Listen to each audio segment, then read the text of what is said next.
Hello everyone, welcome to RMoney. And today in this video, we are going to learn how to place a MTF order using RMoney Tradion app. So MTF allows you to buy a stock by paying only a part of your total value, while the remaining amount is funded by your broker, in this case RMoney. To know more about the RMoney MTF details, please check the link in the description box. So now without wasting any time, let's get started. To place an MTF order, once you log in the app, search for the stock you want to buy. In the order window, you will see an MTF option under the regular order.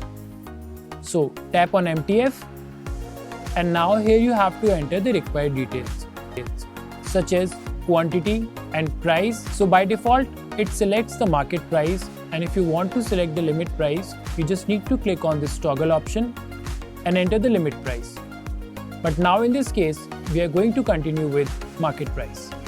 You can also add stop loss, which is optional, and after entering all the required details, swipe on buy order. And just like that, your MTF order will be successfully placed.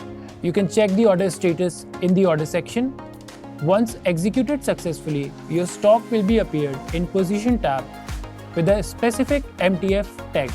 Alright, that's it for today. I hope this video helps. In case if you have any doubts or have any issues, please comment down below. Until then, happy trading. Bye-bye.